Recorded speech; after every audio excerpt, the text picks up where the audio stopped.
설교 시간에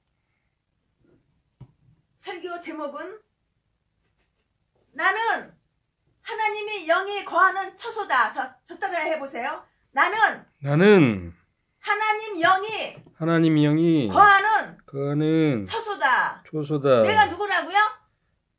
내가 누구라고? 하나님의 영이 거하는 처소라고. 오늘 설교 제목 이 제목 가지고 말씀을 전하겠습니다. 하나님의 말씀은 고린도전서 3장 16절. 제가 본문을 읽어드리겠습니다. 본문 말씀은 고린도전서 3장 16절 말씀입니다.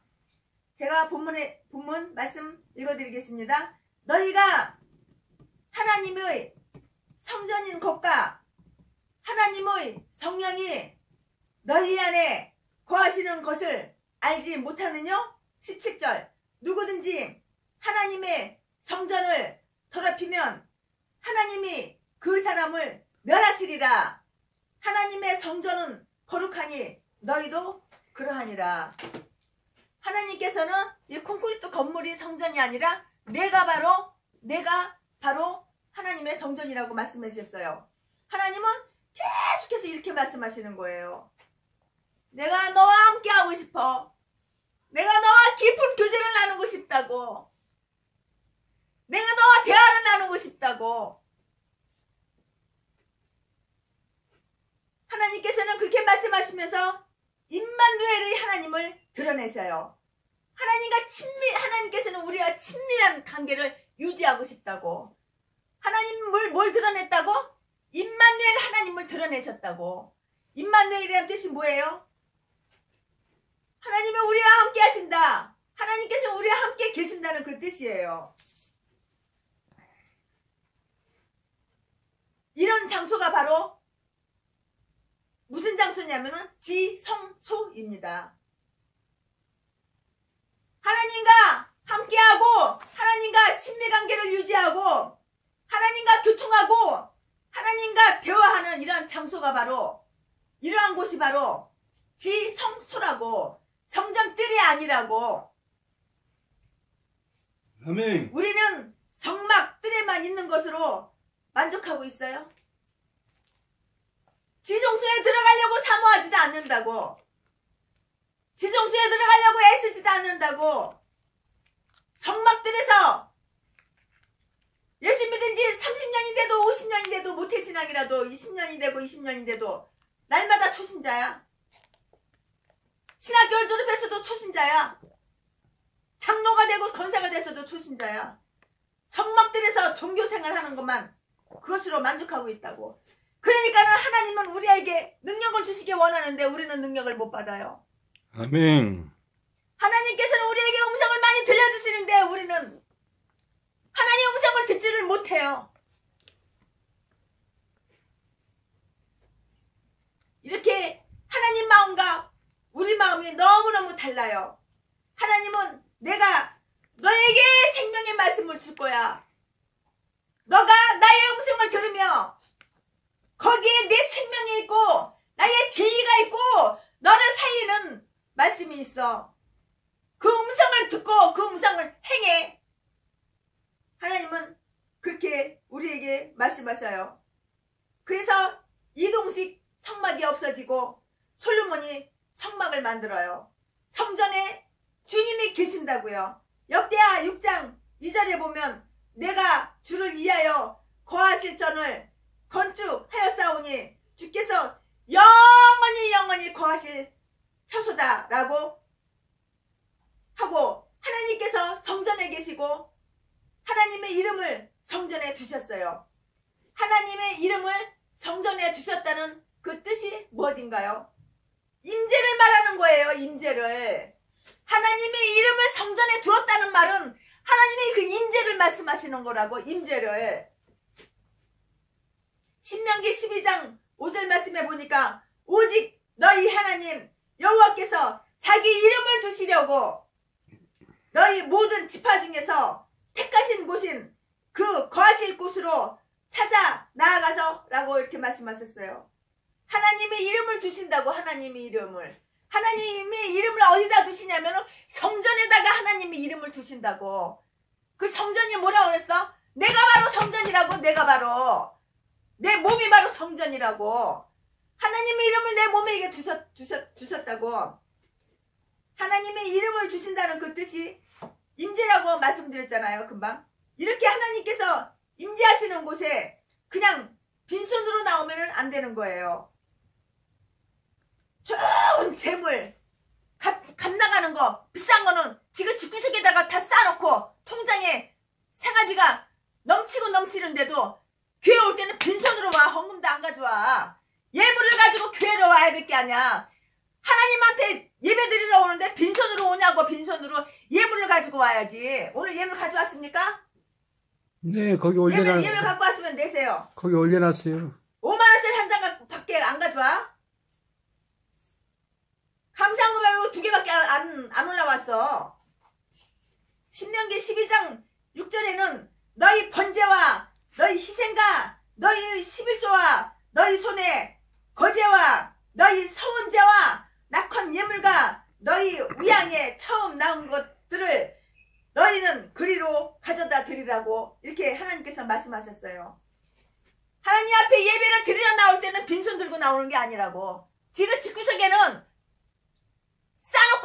싸놓고 통장에는 넘치는데 싸놓고 하나님 앞에 성전에 나올 때는 1,000원짜리 한 장 가지고 나오고 빈손으로 나오냐고. 하나님께서는 가지고 오라고 그랬어요. 예물을 가지고 오라고 그랬어요. 심어야지 받는 거야. 심어야지. 성경을 우리가 지식적으로만 알고 있는 것은 아무런 역사가 없어요. 역사가 일어나지 않아요. 그러나 성경을 진리의 말씀으로 내가 받고 내가 행함이 있을 때 하나님께서 역사하신다고요. 심어야지 거두지. 심어야지. 심지도 않고 거두냐고. 하나님께서는 심지 않고 내가 하나님 앞에 심은 것은 아무것도 없어. 동양만 하고 구걸하는 거야. 후원 좀 해줘. 후원 좀 해줘. 나 없어. 돈이 없어. 나 좀 동양해줘. 나 좀 구걸해줘. 나 좀 동양해줘. 나 좀 동양해줘. 구걸하고. 나 좀 후원해줘. 심지는 않아.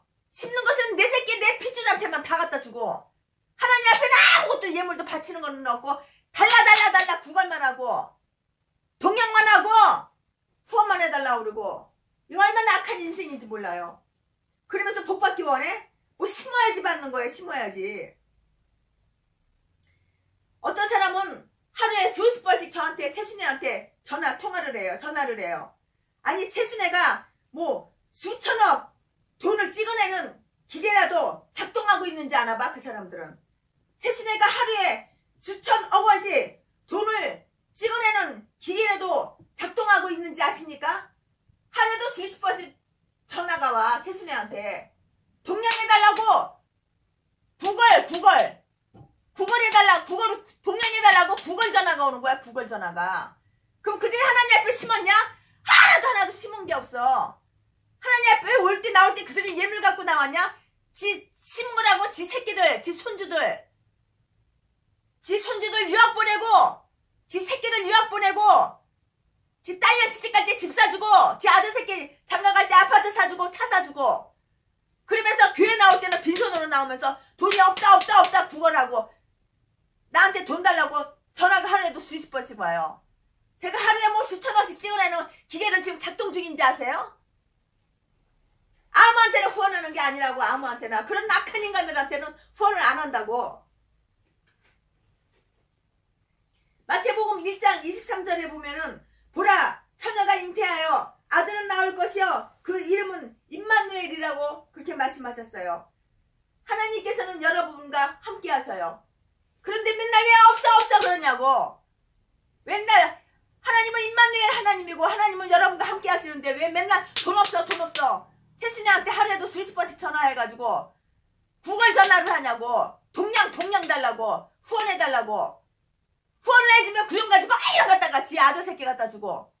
구령 갖다가 내가 후원을 해줬더니 복음 전하는 데는 하나도 안 썼어. 예수를 위해서는 하나도 안 썼어. 구령 갖다가 지 딸년 갖다 주고 지 아들 새끼 갖다 주고 지 손주 새끼 갖다 주고. 오늘도 내가 전화 받고 돈을 줬더니 구령 가지고 뭐 했냐니까는 지 손주 학원비 냈대. 학원비. 나한테 구걸 전화해가지고 나한테 동양 전화해가지고 나한테 돈 달라고 돈 없다고 돈 해서 오늘도 얼마 줬더니 그거 가지고 지가 손주 새끼들 다 학원비 다 나눠줬대. 하나님을 위해서는 복음을 위해서는 지거는 한 푼도 심지를 않아요. 이렇게 악한 것들이 무슨 복을 받겠다고. 하나님 앞에 나올 때는 이런 예물을 가지고 나오세요. 빈손 들고 나오지 마시기 바랍니다. 예물 냈어요 오늘? 네. 다 쓰고 지을 거 다 쓰고 찌꺼러기 내지 말고 5만원짜리 가져오라고. 5만원짜리 여기다 5만원짜리 집어넣으라고. 1,000원짜리 집어넣지 말라고요. 하나님은 이렇게 임마누엘 하나님이에요. 임마누엘이란 뜻이 뭐라고 그랬어요? 하나님께서 너와 함께 하신다. 하나님께서 너와 함께 계신다. 이런 뜻이잖아요. 우리의 믿음이 지성소에 있어야지만, 우리의 신앙이 지성소에 있고 지성소에 머물러 있어야지만 임마누엘 하나님께서 임마누엘의 역사가 보여지고 임마누엘 역사가 보여지고 임마누엘 역사가 나타나는 것이라고.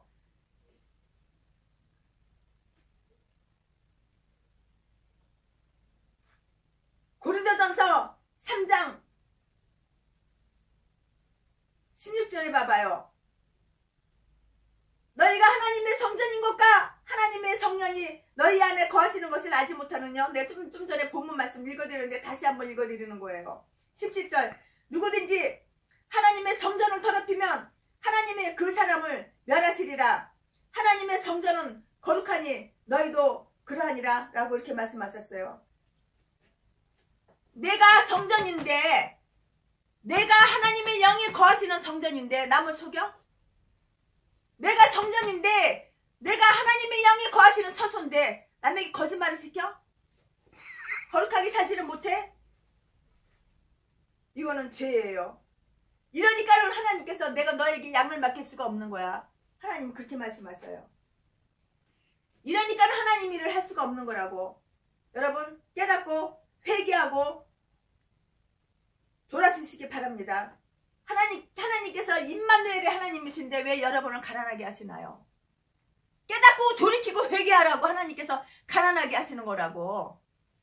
하나님은 부자인데 왜 목사라는 인간이 노가다 해서 처먹고 살고 교회는 안 하고 복음도 안 전하고 왜 그러고 사냐고.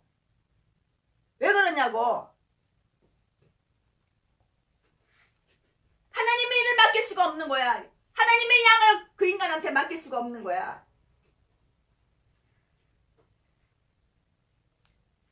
이렇게 고난받고 고통받는 인간이 있으면은 최순의 어린 시절 간증 유튜브에 가보면은 간증 1부가 있고 2부가 있어요. 그 간증을 한번 들어보세요. 어떻게 살아왔나? 천하에 버려진 고아가 어떻게 자수성가했나? 그 간증을 한번 들어보세요. 성전이 성전다워야지. 내가 하나님의 성전이라고. 근데 성전이 성전다워야지. 내가 하나님의 영을 담는 그릇이라고. 내가 하나님의 영이 거하시는 처소라고. 처소가 처소다워야지. 성전이 성전다워야지. 그래야지 임마누엘 하나님께서 역사하시는 것입니다. 여러분. 우리는 하나님께서 주시는 특혜가 많아요. 그런데 그 특혜를 하나 누리지를 못하고 마귀한테 다 뺏겼어. 하나님께서는 우리에게 어마어마한 특혜를 주셨어. 걷는 걸 주셨어. 능력을 주셨어. 그런데 그 특혜를 갖다가 다 마귀한테 다 빼앗겨버려. 다 마귀한테 다 빼앗겨버려. 특혜가 없어. 그러니까는 하늘로부터 오는 형통도 우리가 받지를 못해. 하늘로부터 오는 누리는 복도 다 내 악으로, 죄로, 속임수로, 거짓으로, 유선으로, 제 악으로 다 막아버려가지고 하나님께로부터 오는 복의 통로 막아버렸어. 형통의 통로 다 막아버렸어. 그러니까 가난한 거야. 특혜를 누리라고 하나님께서 주셨는데 그 특혜를 누리는 그 임마누엘 하나님의 특혜를 우리는 못 누리고 있다고. 내가 다 막아버렸어. 내가 다 막아버렸어. 마귀가 하나님께서 주시는 특권을 다 빼앗아갔다고. 인생을 왜 이렇게 가식적으로 사냐고. 하나님께서 불꽃 같은 눈으로 우리를 보시며 심판하시고 내가 변하는 게 하나님의 기적입니다. 하나님께서는 우리에게 간절히 원하시는 것이 있어요. 우리가 그냥 교회만 들락날락거리는 것을 하나님이 원하시는 것이 아니라 내가 변화되기를 하나님은 원하셔요. 내가 변화되는 게 내 생각